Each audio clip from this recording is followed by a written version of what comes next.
Assalamualaikum. I'm Umar Andu.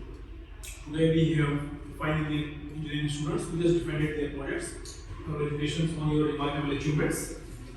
Can you please introduce us and tell me a little bit about your projects? Yes, of course. Assalamualaikum everyone. I am Ruqayya and today I'm final year student of Civil Engineering Department. Today I'm here with my group members. She is Laima Noor, Mohammed Zishan, Fahim Ahmed and Timur Hajat.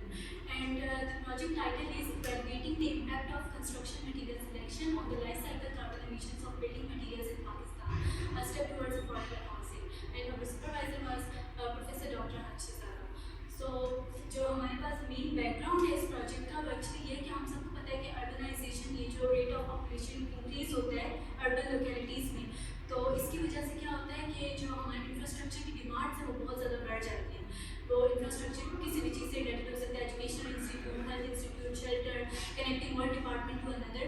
इसकी वजह से क्या होता है कि जो हम लोग जितने भी मेथड्स सेंचुरी से अडॉप्ट करते आए हैं, जिसमें हम लोग जो जितने भी मटीरियल्स यूज़ करते हैं इंफ्रास्ट्रक्चर को बिल्ड करने के लिए, वो बहुत ज़्यादा कार्बन एमिशंस देते हैं और बहुत ज़्यादा एनर्जी की यूटिलाइजेशन में बहुत ज़्यादा है.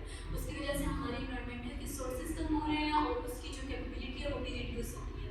तो हमने हमारा जो मेन फोकस था वो ये था कि हम लोग कुछ ऐसे सस्टेनेबल अल्टरनेटिव मटीरियल्स को डिफाइन कर सकें और उनके बारे में अवेयरनेस दे सकें जो कि हम लोग आगे बिल्डिंग में यूज़ कर सकें और उनका जो इन्वायरमेंटल इम्पैक्ट है उसको हम कम कर सकें.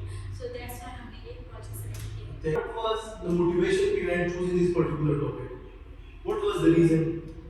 Yes, can you? सर जैसे कि भैया ने बताया, आजकल कंस्ट्रक्शन की इंडस्ट्री बहुत ज़्यादा अर्बनाइजेशन की वजह से बहुत ज़्यादा प्रेशर है, जिसकी वजह से कंस्ट्रक्शन बहुत ज़्यादा हो रही है, जिसकी वजह से कार्बन एमिशन बहुत ज़्यादा दिख रही है. तो हमें कुछ इस तरह से अल्टरनेटिव मटीरियल चाहिए जिसकी वजह से हम इसको कम से कर सकें, जिसकी वजह से आजकल हमारे इन्वायरमेंटल इफेक्ट पे बहुत ज़्यादा हार्मफुल इफेक्ट हो रहा है. इसको कम करने के लिए हमारी मेन मोटिवेशन यही थी कि हम इन्वायरमेंटल पे जो जितनी भी हार्मफुल इफेक्ट है उसको कम करने के लिए हम ये प्रोजेक्ट सेलेक्ट किए. एक मोटिवेशन ये भी थी कि अगर हम देखें आजकल तो there is a vast climate change and global warming. Yes, exactly. So if you look at 2010 and 2022 floods, so it caused, I think 2022 floods caused 3 million people to be displaced. So it was a huge human loss and also financial loss. So to control the climate change and global warming, we have to introduce such strategies which can decrease the carbon emission, and this can be done by introducing such building materials which are less carbon emitting. Yes, thank you, Nishan. Coming to the next question. As you know, every project has its challenges. Have you people faced any challenges in your project? How you overcome those challenges? Yes, certainly it is a research work, and you will have to work for something new, something challenging, something difficult. So one of the challenges was that as the work on LCA has not been done vast in Pakistan, and almost no building has gone through this process. Basically, what is LCA? The LCA is life cycle carbon assessment, which is the assessment of carbon emission, quantification of carbon emission from its excavation to its demolition. Yes. So as no building has gone through this process, and also there is a very less literature available on this topic in Pakistan and worldwide. So when you work on this topic, so you will have to work on different formulas, derive different equations. So in each and every phase there are different formulas, different equations. Some are empirical, some are means everything got complicated when you go in depth in this topic. So each and every phase has its own formulas, simplifications, challenges. So how you what what was the challenging task? what was the one challenge that you think was the most hard one to resolve? Sir actually जो सबसे बड़ा challenge हमने हमने अपनी analysis जो है वो 4 मरतबा की थी, क्योंकि हम जब जैसे जैसे डेप्थ में जाते रहते थे हमें पता चलता था कि फार्मूलाज की कॉम्प्लेक्सिटीज और सब कुछ जब हम इनकॉर्पोरेट करते थे तो हमें पता चलता था कि हमने एक जगह पे मिस्टेक कर लिया, और अगर हम लोग किसी एक भी कार्बन फैक्टर या एक भी स्टेज के कार्बन को निकालने में मिस्टेक करते थे तो वो इनडायरेक्टली सब स्टेजेस पे जो है असरअंदाज होती थी. तो ये एक बहुत बड़ा चैलेंज था और हमें इस चीज़ को समझने में तकरीबन 6-7 मंथ्स लगे और इसके बाद फिर हमने अपना वर्क स्टार्ट किया. It is good. Coming to the next point. So what was the innovative aspect? Sir, thank you for giving students here. So the thing which make us think that why our research and project is different from others is, as Zishan said earlier, that it was very limited work has been done on this research. Like almost all the buildings have not undergone life cycle assessment.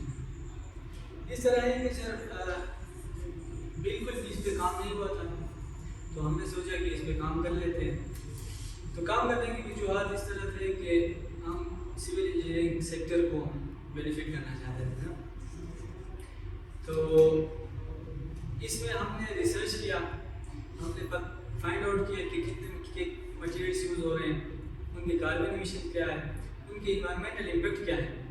तो हमें पता चला कि ये environmental impact इसका कितना है. तो फिर हमने इस तरह किया कि कॉस्ट एस्टिमेशन की, क्यों इसको अफोर्डेबल बनाने के लिए, ताकि हर कोई इसको अफोर्ड कर सके. तो ये दो काम थे, सस्टेनेबिलिटी और अफोर्डेबिलिटी, जो हमारे प्रोजेक्ट को सबसे डिफरेंट और इनोवेटिव बना रहे थे. और इसके अलावा ये था कि पाकिस्तान में इसके ऊपर काम बिल्कुल भी नहीं हुआ था. और अगर सिविल इंजीनियरिंग सेक्टर में अगर इसका बेनिफिट देखें तो बहुत ज़्यादा है. Like everyone is fighting for environmentally sustainability, affordability, और इससे ज़्यादा अच्छा मेरे ख्याल से कोई भी प्रोजेक्ट नहीं हो सकता कि वो आपको सस्टेनेबल भी है. इसके अलावा जो है ना, इसमें अवेलेबिलिटी की बात आती है. पाकिस्तान में जो मटेरियल अवेलेबल है, हमने उन्हीं को यूज़ करते हुए ऐसे अल्टरनेटिव की है जिससे हमें कम से कम कार्बन एमिशन मिलती है और जिससे हमें कम से कम कॉस्ट मिलती है. तो इसलिए ये बहुत इम्पोर्टेंट बात है. तो जैसे आप लोगों ने बताया, आप लोगों का अफोर्डेबिलिटी भी आप लोगों ने इसमें टारगेट की है, सस्टेनेबिलिटी भी आप लोगों ने टारगेट की है. आप लोगों ने वो मटेरियल यूज़ किए हैं जो पाकिस्तान में रेडीली अवेलेबल है. ये तो वैसे प्रैक्टिकल साइड पे आप इसको किस तरह आप लोग लेके जा सकते हैं? लाइक हम कमर्शलाइजेशन की बात करें, कमर्शलाइजेशन की, क्योंकि आप लोगों को पता है ज़्यादा प्रोजेक्ट्स इससे पहले भी होते थे, काफ़ी इनोवेटिव प्रोजेक्ट्स लोग करते हैं, लेकिन उसको कमर्शलाइज नहीं करते. तो इसको आप लोग कैसे कमर्शलाइज कर सकते हैं? इसको कैसे आप लोग इंडस्ट्री की साइड पे लेके जा सकते हैं, या कौन सी ऐसी इंडस्ट्री है जो ज़्यादा फायदा इस प्रोजेक्ट को उठा सकती है? इसको अगर हम देखें, हमने इस पे अभी शुरुआत की है. ये जो है ये हमारे काम का मतलब जो कहते हैं समुद्र में एक कतरे के बराबर है. फिर भी इसको अगर हम देखें तो एक तरफ तो ये समुद्र में एक कतरे की तरह दिखता है, लेकिन दूसरी तरफ इन इटसेल्फ ये बहुत बड़ा काम है. और इसमें हमने जो इनोवेशन लाई है वो ये है कि मतलब हमने ऐसे मटेरियल्स इंट्रोड्यूस किए हैं जो पाकिस्तान में लोकली अवेलेबल भी हैं, उनके प्रोसेसिंग वगैरह पे भी ज़्यादा वो खर्चा वगैरह नहीं आता. और सबसे बड़ा फ़ायदा जो ये है कि उसका कि इससे क्लाइमेट चेंज जो है वो कम हो रहा है, ग्लोबल वार्मिंग कम हो रही है, क्योंकि वो लेस कार्बन इमिट हो रही है.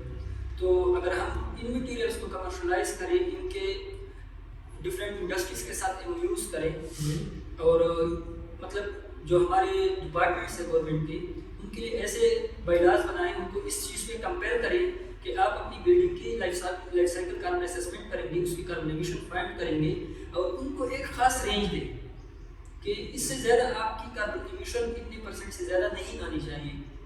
तो इसको हम वो कर सकते हैं क्योंकि it is need of development. अगर हम देखें 2010 में जो हमारे साथ हुआ सैलाब की सूरत में पाकिस्तान के साथ, वी सफर्ड अ लॉट. 2022 में भी इसी तरह हुआ.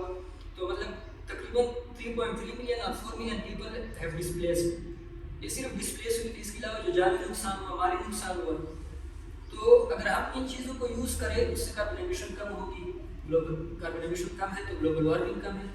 और to other students, like अभी स्टूडेंट्स आएंगे फाइनल ईयर में, ये आप लोग ग्रेजुएट हो गए, तो आप लोग क्या उनको टिप्स देंगे?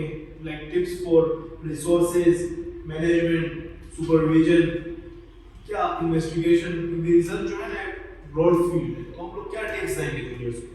सर सबसे पहले जो सुपरविजन से रिलेटेड मैं ये कहना चाहूँगी कि ये इस वक्त हम लोग जिस डिपार्टमेंट में बैठे हैं, ये बहुत ज़्यादा बेहतरीन डिपार्टमेंट है. यहाँ पे हमारे जितने भी प्रोफेसर्स हैं, टीचर्स हैं, जो हमें गाइड करते हैं, सपोर्ट करते हैं, तो वो किसी भी चीज़ को फॉर ग्रांटेड नहीं लेते. उनकी डेडिकेशन बहुत ज़्यादा है अपने स्टूडेंट्स के साथ, और वो बाकी वैल्यूएबल हमें बना रहे हैं.